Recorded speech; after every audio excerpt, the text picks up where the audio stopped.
Welcome back to Sleds and Gear for part 2 of David versus Goliath. The CKX Contact versus the Skidoo Oxygen Helmet.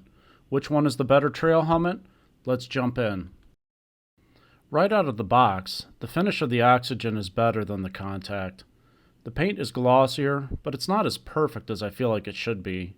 The Contact is a nice gloss black, but there's orange peel, which is a result of the spraying process. Both have sun shields that look nearly identical and operate identically. The Oxygen has a heated garage for the sunshade, but I'm not certain that the Contact has this. The Oxygen shield has like a ratcheting lift type, whereas the Contact is smooth. I'm not sure that one is better than the other, it's just different. The shield for the Oxygen looks much bigger, and it actually is. It's 5¼ inches tall. And the Contact is 4¼ inches tall, but the shield of the Oxygen looks big. There is a big difference that I'd like to point out here, and it has to do with how the breath guard works. Here's the interesting thing. I believe that the Contact actually provides a better field of view overall, even though the shield is smaller. The shield is smaller, but in the Oxygen helmet, the opening is not as large as the Contact. And you have to remove this pseudo breath guard if you're going to talk to anyone or eat anything. The breath guard for the Contact is built into the visor, up here, so it raises and lowers with the visor. Now that's thinking. You can see right here that the breath guard doesn't obstruct as much of the field of view out of the Contact as it does with the Oxygen. Moving around to the back of both helmets, the Skidoo Oxygen is the winner here. Not because of the E-Link setup, but because of the light. It's an LED light. I think for the snowmobiling at least, the light is an excellent safety item, and I think it should be required. Now, about the E-Link setup, I feel like it's much ado about nothing. It works, it's cool, but could I live without it? Yep. Now back to the inside of the helmet. This is the Oxygen helmet. You can see how the field of view is obstructed by the breath guard, so I'd recommend removing it. The inside of the Contact provides a similar field of view as the Oxygen does, because the breath guard just doesn't take up that much space. One thing I'd like to mention about the Oxygen here is that this is a double XL, and it feels like it fits like an XL. So if you're thinking about this helmet, I'd go with one size larger.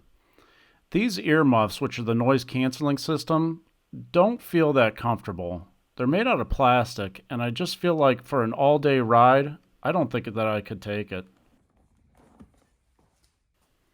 Now let's take a look at the bottom of these helmets.